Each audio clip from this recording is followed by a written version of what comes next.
এমন একজন ছিলেন মালিক ইবনে দিনার। হযরত মালিক দিনার নদী পার হবেন। নদী পার হওয়ার সময় মাঝি নদীর মাঝখানে চলে গেল। মাঝি ডাক দেখায়, ও প্যাসেঞ্জার যারা আছেন, যাত্রী যারা আছেন, তারা আমার নৌকার ভাড়া দিয়ে দেন। সবাই ভাড়া দিয়ে দিল, কিন্তু মালিক ইবনে দিনার বসে আছে। বলে, আল্লাহর বান্দা ভাড়া দেন। মালিক ইবনে দিনার বললেন, দেখো আমি যে ভাড়া দেব আমার কাছে কোনো পয়সা করি নাই, আমি দিনহীন মুসাফির, আল্লাহর পথের ভিখারি, আমার কাছে কোনো পয়সা নাই।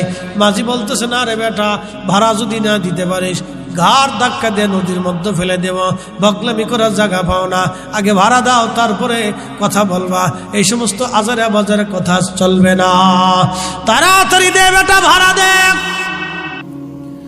এ মুসলমান, সেই মালিক ইবনে দিনারের ছোট্ট একটা ঘটনা বলে আপনাদের মাঝ থেকে বিদায় নেব, মনোযোগ দেন।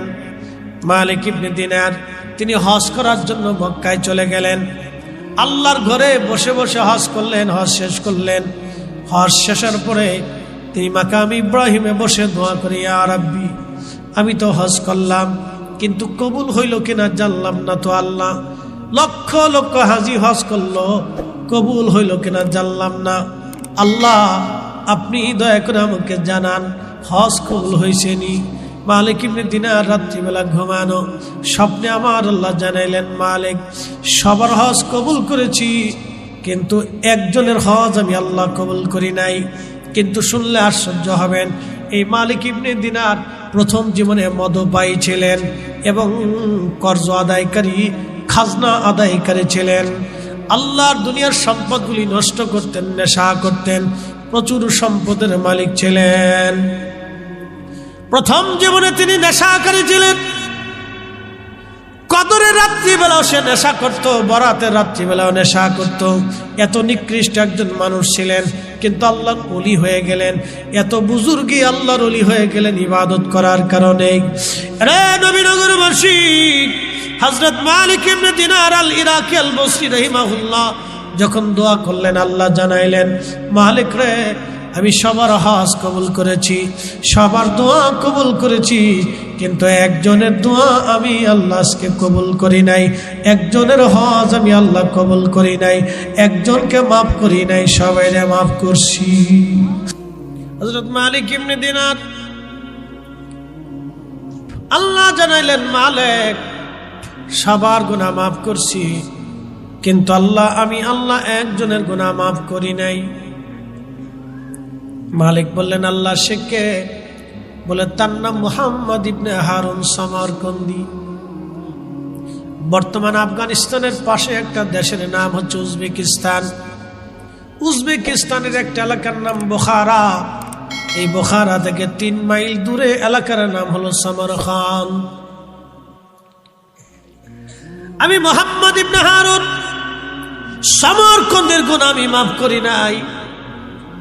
মালিক ইবনে দিনার চিন্তায় পড়ে গেলেন, হায় হায়, আল্লাহর একজন বান্দা সামারকন্দি, গুনাহ কেন মাফ হলো না? খুঁজতে হবে তাকে, তার অপরাধ কি।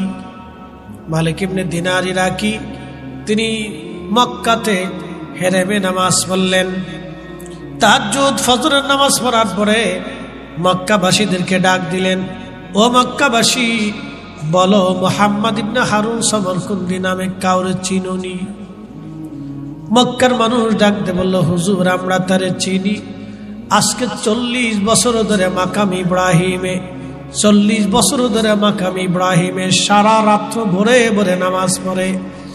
মাগরিব থেকে ফজর পর্যন্ত মাকামে ইব্রাহিমে সে নামাজ পড়ে 40 বছর। একসাথে বলবেন আল্লাহু আকবার। কত বছর? কখন থেকে? মাগরিব থেকে ফজর পর্যন্ত মাকামে ইব্রাহিমে নামাজ। আমার দিকে তাকা, মাকামে ইব্রাহিমে 40 বছর এইভাবে নামাজ।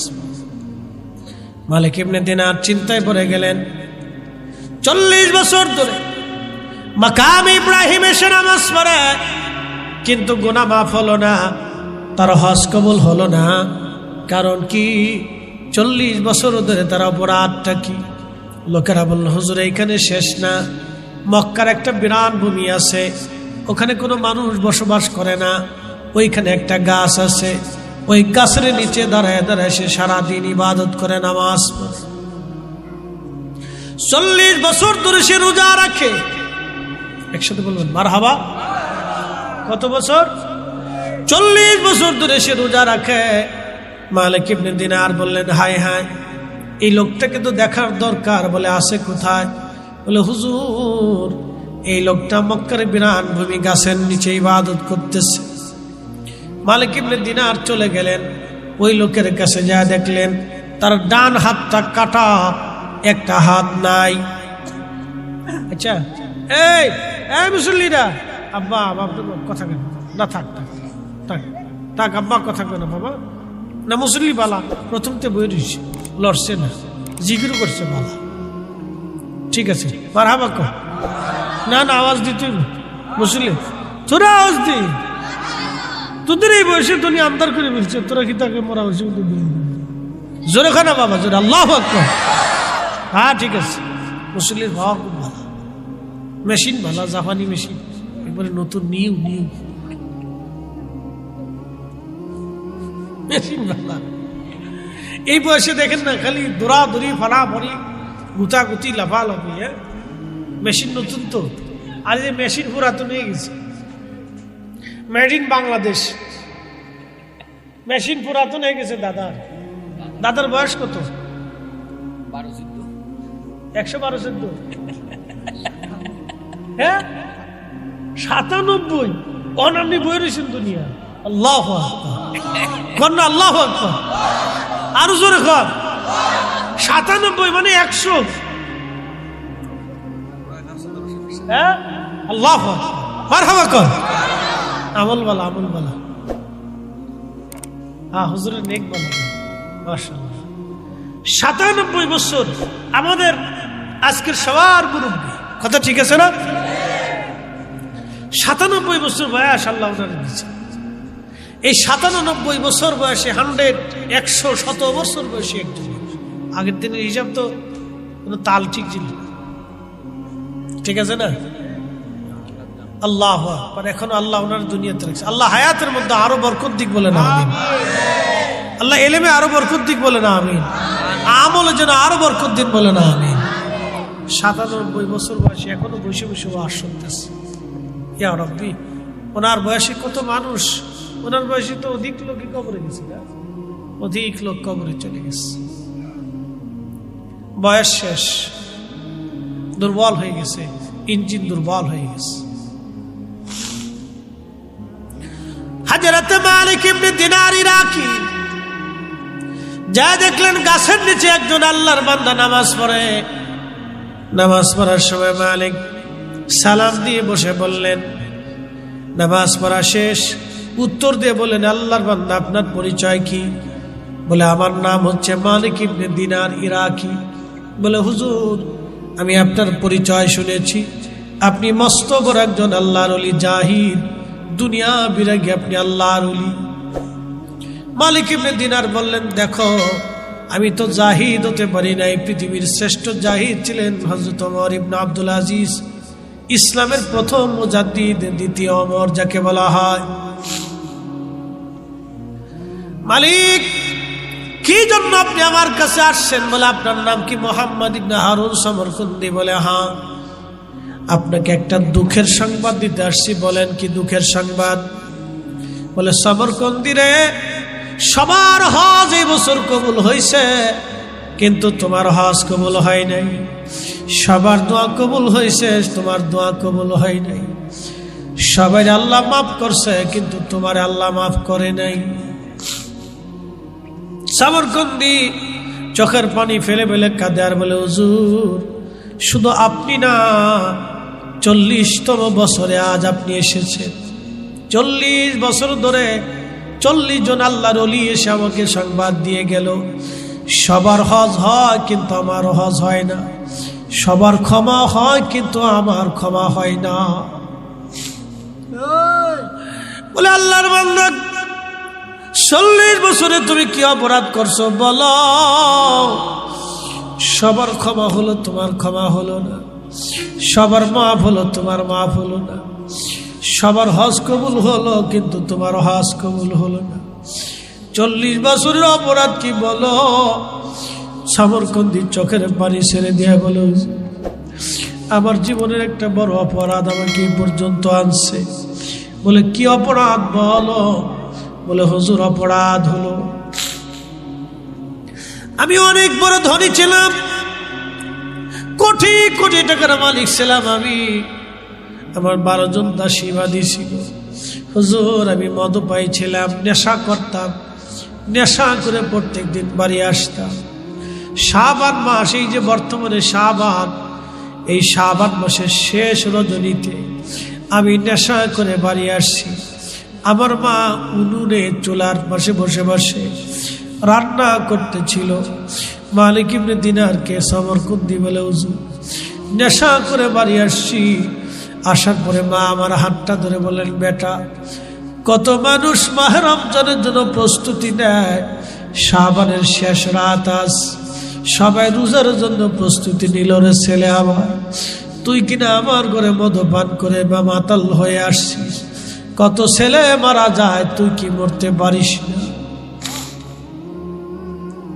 মা যখন এই কথা বলছে, হুজুর প্রচন্ড রাগ আমার উঠে গেল। আমি মায়ের মুখের মধ্যে ঘুষি মারলাম, মায়ের আঘাত করতে লাগলাম। হুজুর মাকে যখন মারতেছিলাম, মা আরো রাগ করলো, আমাকে মা আরো বকাঝকা করলো। হুজুর শয়তান আমার এমন ভাবে পাইল, প্রচন্ড রাগের মাথায় মাকে জাপটে ধরে নিয়ে, আল্লাহর ওলি গো, আমি আমার মারে আগুনের মধ্যে, চুলার ভিতরে উনুনে আগুনের মধ্যে মারে ফেলে দিলাম। আমার চোখের সামনে মা পুরে আগুন হয়ে কয়লা হয়ে গেল। হুজুর আমার স্ত্রী আমারে ধাক্কায় টেনে নিয়ে আমারে ঘরের মধ্যে নিয়ে ঘরের দরজাগুলি বন্ধ করে দিল। নেশার আক্রান্তে বিশারদ বিভোর হয়ে পড়ে রইলাম। সকালবেলা ঘুম ভাঙছে আমার, উঠে দেখি আমার স্ত্রী আমাকে ডাক দিলাম, বিবি, বিবি রে দরজা খোলো, দরজা বন্ধ কেন? আমার স্ত্রী ডাক দে বলো, স্বামী রে, তোমার মতো নাফরমানের সাথে আমি আর সংসার করব না, আমি চলে যাব, তালাক দিয়ে দাও, তোমার সাথে থাকা যাবে না। বলে কারণ কি বিবি, বলবি কি কারণে তুমি আমার উপর বেজার হইছ? ডাক দেখো, স্বামী গত রাত্রিবেলা তুমি তোমার মারে নেশাগ্রস্ত অবস্থায় আগুনের ভিতরে পুড়ে মরছ, তোমার মতো নাফরমানের সাথে সংসার করা যাবে না। যে তার নিজের মায়ের কলিজার টুকরা মাকে হত্যা করে, তার মতো নাফরমানের সাথে সংসার করা যায় না। আমি ডাকতে করলাম, বিবিরা কি বললি? দৌড়ায় যাবি উনুনের পাশে যায় দেখলাম মা আগুনে পুড়ে একবারে কালো কয়লার মতো হয়ে গেছে। আমি পাগল পারা হয়েছি,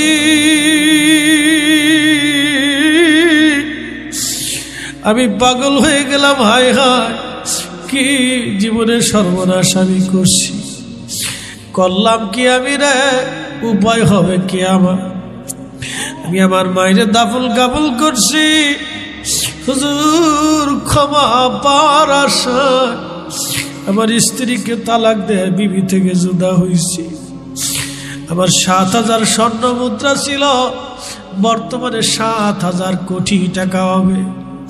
হুজুর আমি সব স্বর্ণ মুদ্রাগুলি আল্লাহ রাস্তায় দান করছি, যদি আল্লাহ মাফ করে। আমার 12 জন দাসীবাদী ছিল, আমি আল্লাহর হস্তে মুক্ত করে দিয়েছি, যদি আল্লাহ ক্ষমা করে। হুজুর আমার যত জমি ছিল সব আল্লাহর পথে দান করছি, যদি রব আমাকে মাফ করে দেয়। আল্লাহর ওলি, তারপরও মনের আশা পুরা হয় নাই, আমার ক্ষমা হয় নাই।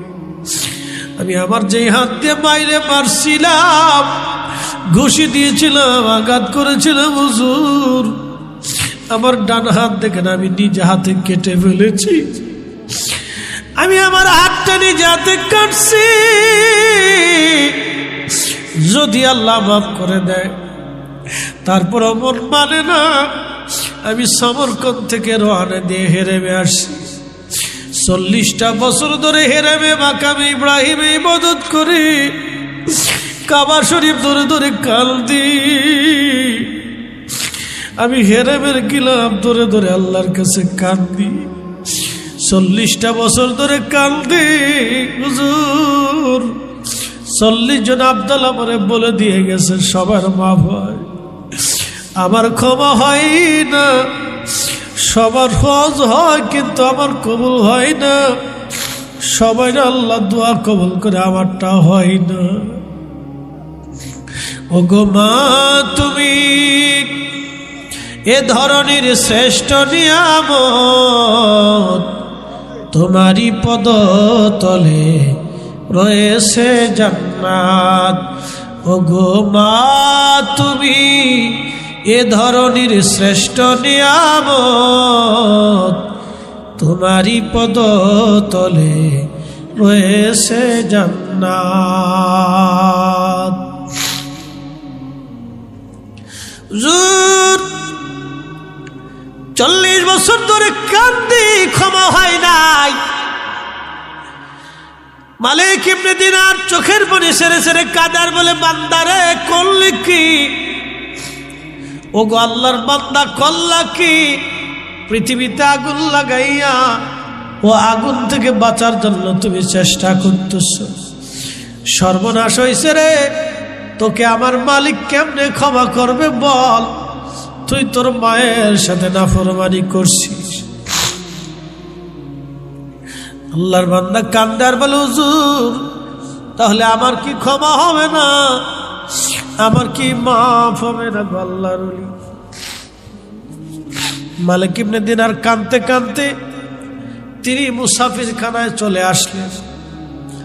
সমরকন্দি 2 হাত আল্লাহর দরবারে বাড়ায় কান্দার বলে, ইয়া রব, ও আমার বিপদ অবসরণকারী, মুসিবত দূর করনেওয়ালা আমার মালিক, আমি একটা ভুলের জন্য 40 বছর ধরে মাপ চাইতেছি। আমি একটা ভুলের জন্য 40 বছর ধরে কান্দি।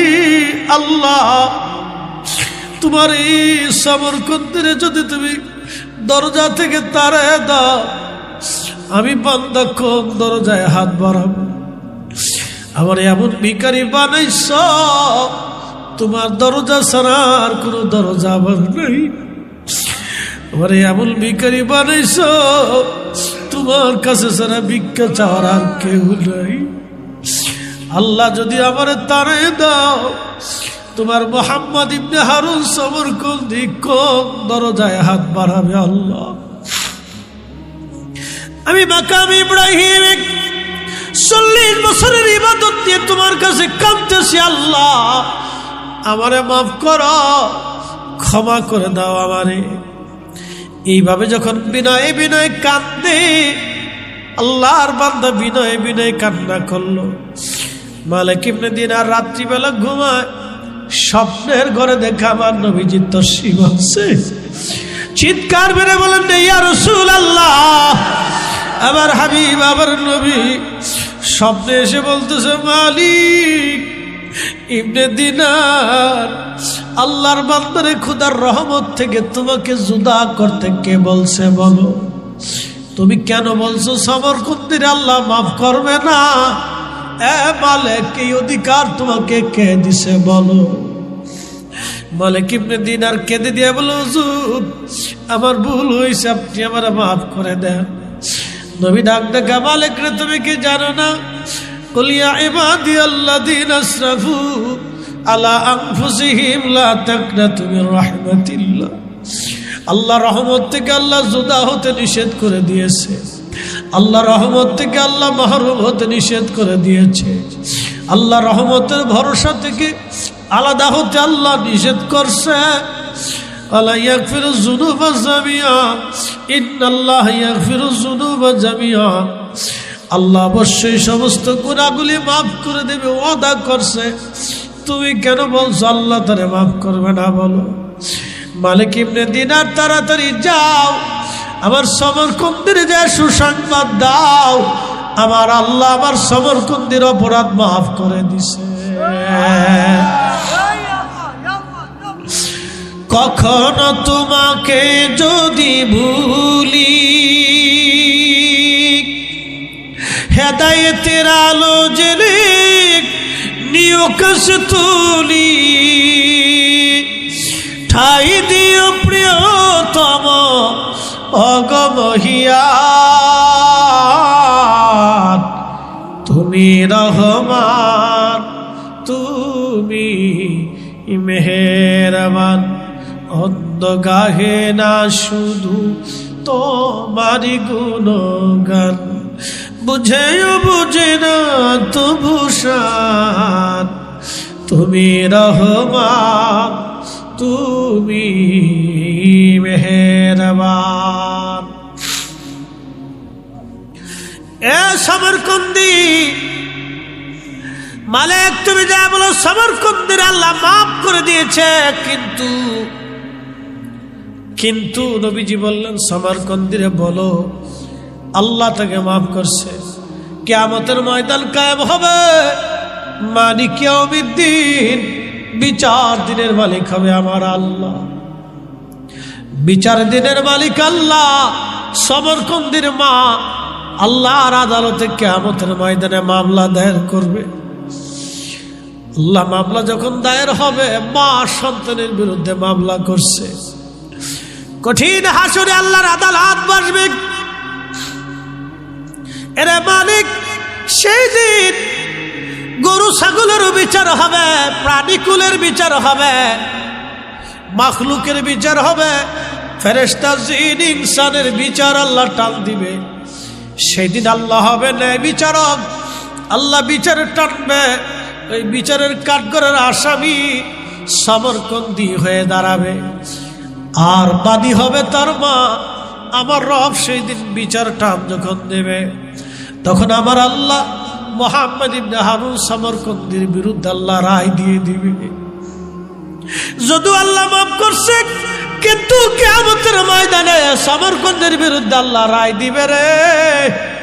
আহা মালিক, কিয়ামতের ময়দানে আল্লাহ সমরকন্দির বিরুদ্ধে রায় দিবে। উপায় কি? উপায় কি? উপায় নাই। যুবকরে বলে দিয়ে যাই, বন্ধু বলে দিয়ে যাই, ফরিদি সাহেব যত বড় বক্তা হোক, মা যদি বেজার হয় জান্নাত হবে না। ফরিদি সাহেব যত বড় বক্তা হোক, বাবা যদি বেজার হয় তো বাবা, মা বাবা, বাবা যদি বেজার হয় তো জান্নাত মিলবে না। ছোটকালে বেশি দিন আমি আমার বাবার আদর আমার নসিব হয় নাই। ক্লাস 3-তে যখন পড়েছি আব্বা মারা গেলেন, তখন একেবারে ছোট আমি। মা ছিলেন আমার আব্বার উদ্দেশ্য ছিল, নিয়ত ছিল আমাকে আলেম বানাবে। মাকে ওসিয়ত করে গেলেন। আমার জীবনের একটা সুযোগ হয়েছে, আমি যখন মোটামুটি বুঝলাম, তখন আমি মসজিদের মুয়াজ্জিন। আমার জীবনের বিরাট এক দীর্ঘ সময় বিনা বেতন আমি মসজিদের খেদমত করেছি। জীবনের বিরাট একটা অংশ আমি মসজিদ আজান দিয়েছি, মসজিদের খেদমত করেছি। আমার আর একটা সুযোগ হয়েছে, আমি আমার মা রান্না করে দিতাম, আমি আমার মায়ের কাপড় চোপড় ধুয়ে দিতাম, আমি আমার মায়ের থালা বাসনগুলি বেচে পরিষ্কার করে আমি মাকে দিয়ে মাদ্রাসায় যাইতাম। প্রিয় উপস্থিতি, ইব্রাহিম খলিলুল্লাহর আগুনে ব্যাঙে যখন পেশাব সারল, আল্লাহু আকবার, সৃষ্টি শুধু ব্যাঙ না, সব প্রাণীরা চেষ্টা করল আগুন নিভানোর জন্য।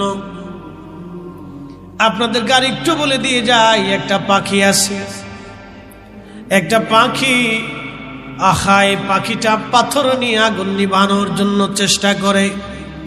আল্লাহ বললেন হুমা, পাখির নাম হুমা পাখি।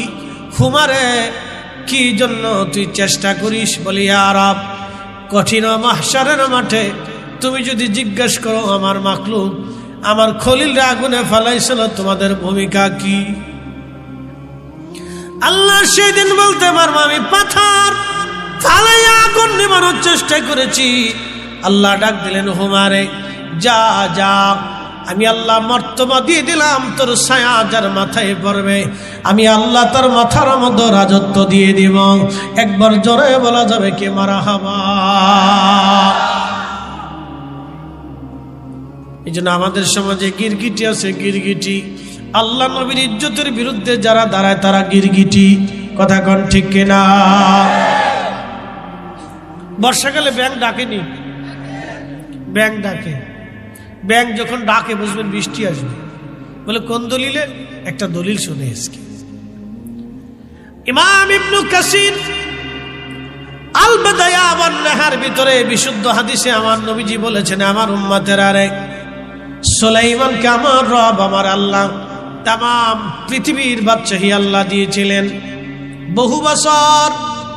বহু বছর ধরে সুলাইমান আলাইহিস সালামের এই রাজ। সারা দেশে কোনো বৃষ্টি নাই, বৃষ্টির অভাবে সুলাইমানের উম্মতের বড় কষ্ট হয়।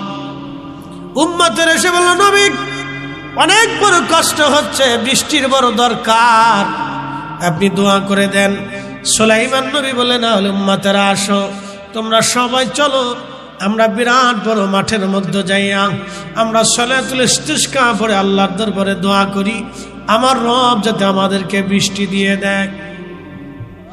হাজার হাজার উম্মত নিয়ে সুলাইমান আলাইহিস সালাম রওনা করলেন।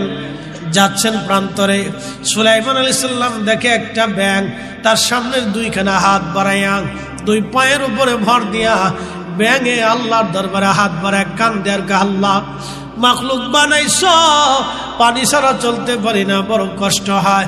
আল্লাহ বহুদিন বৃষ্টি দেও না, আমাদের কষ্ট হচ্ছে, আল্লাহ তুমি আমাদের জন্য বৃষ্টি পাঠাও। আল্লাহ আমরা তোমার মাখলুক, আমাদের জন্য বৃষ্টি পাঠাও। ব্যাঙ তার সামনের দুইখানা হাত বাড়াইয়া আল্লাহর দরবারে দরখাস্ত করে, আল্লাহ বৃষ্টি দাও, বৃষ্টি দাও, বৃষ্টি দাও, বৃষ্টি দাও। একসাথে বলেন আল্লাহু আকবার ওয়ালিল্লাহিল হামদু বিসমিল্লাহির রাহমানির রাহিম উদউনি আস্তাজিব লাকুম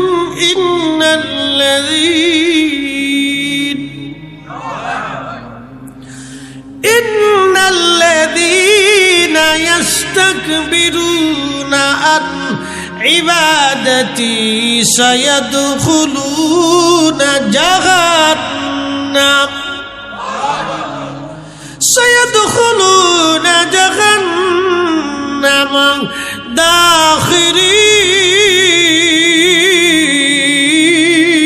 দাখিরিন।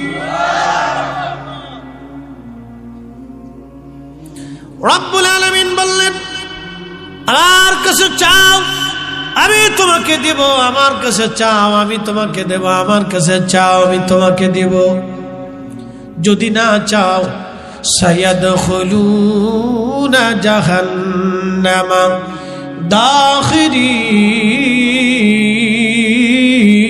দাখিরিন। রব্বুল আলামিন ডাক দিয়ে বললেন, যদি না চাও অপমান করে তোমাকে জাহান্নামে পাঠাবো, অপমান করে পাঠাবো। ব্যাঙ আল্লাহর দরবারে হাত বাড়ায় কাঁদে। ইমাম ইবনে কাসির আল বাদার মধ্যে লেখেন, আল্লাহর নবী ফরমান, সুলাইমান আলাইহিস সালাম ডাক দিলেন, আমার উম্মতেরা শোনো, ব্যাঙ দোয়া করতেছে, ফিরে চলো, আর আমাদের সালাতুল ইস্তিসকা পড়া লাগবে না। আজকে ব্যাঙের দোয়ার কারণে আল্লাহ বৃষ্টি দিয়ে দিবে, তোমরা চলো চলো, আমাদের নামাজ পড়া লাগবে না। ব্যাঙে দোয়া করতেছে, ব্যাঙের দোয়া আল্লাহর দরবারে কবুল হয়ে গেছে। জোরে বলা যাবে কি মারহাবা। আর বাসন থেকে পরিষ্কার করা থেকে শুরু করে, কাপড় চোপড় থেকে ধোয়া থেকে শুরু করে, রান্না বান্না থালি বাসন মাঠা থেকে শুরু করে আমি আমার মার খেদমত করেছি। আল্লাহ হয়তো সুযোগ আমাকে দিয়েছে, মা সবসময় আমার জন্য দোয়া করত। খুব মনোযোগ দিবেন হাজিরিন। সামরকন্দি হযরত মালিক ইবনে দিনারকে নবীজি স্বপ্ন বলতেছে, মালিক মনে রাখবেন নবীর স্বপ্ন বুঝে যা, কিয়ামত পর্যন্ত নবীর এই মুজিজা চলমান থাকবে। যারা বলবে রাসূল নাই ওরা মিথ্যাবাদী। কথা বল না কেন? ওরা মিথ্যাবাদী, ওরা বদ আকীদাধারী মিথ্যাবাদী। এটা ভ্রান্ত মতবাদ নিয়ে তারা পৃথিবীতে মুসলমানের ঈমান চুরি করতেছে। আমার নবী আছে সহিহ বুখারীতে কিতাবুর রুগ্যাতে নবী বলেন, মান রানি ফিল মানামি ফাকাদ রাআল হক। যে আমাকে স্বপ্ন দেখলো সে বাস্তবে আমাকে দেখেছে, কারণ শয়তান আমার সুরত ধরতে পারে না। কিয়ামত পর্যন্ত নবী স্বপ্নে আসবে, উম্মতের সাথে দেখা দিবে। তার মানে নবীর জায়গা নবী আছে, আমাদের চোখের জায়গা চোখ নাই। ঠিক কিনা? ও নবীনগরের মুসলমান, খুব মনোযোগ দিয়ে শুনে যাবেন। মালিক ইবনে দিনার কাঁদতেছি, ইয়া রাসূলুল্লাহ হাজে বলো, সেই দিন তার বিরুদ্ধে রায় হয়ে যাবে, আমার রব তার বিরুদ্ধে রায় দিবে জাহান্নাম। কিন্তু আল্লাহর বড় দয়া হবে, দয়া হওয়ার কারণে আমার রব আমার আল্লাহ তার মায়ের কলিজার ভিতরে মহব্বত ঢুকাই দিবে, ভালোবাসা ঢেলে দিবে। ভালোবাসা ঢেলে দেওয়ার পরে দুনিয়ার 3 দিন সমান 72 ঘন্টা। কত ঘন্টা? 72 ঘন্টা সমরকুন্দিরে আমার আল্লাহ জাহান্নামের আগুনে পোড়াবে। তারপরেও মায়ের সাথে নাফরমানি মাফ হয় নাই। আপনি বুঝে তারপরে মা বাবার খেদমত করেন, বুঝে খেদমত করেন। এই জন্য মা বাবা মরে গেলে দোয়া করতে হয়। কি করতে হয়? একসাথে বলুন, কি করতে হয়? আজকে এই দোয়াটারে বানাইছে বেদাত, মুসলমানকে জাহান্নামে নেওয়ার বুদ্ধি চলতেছে। কথা ঠিক কিনা? এদেশের লক্ষ লক্ষ যুবক মায়ের খেদমত আদায় করে।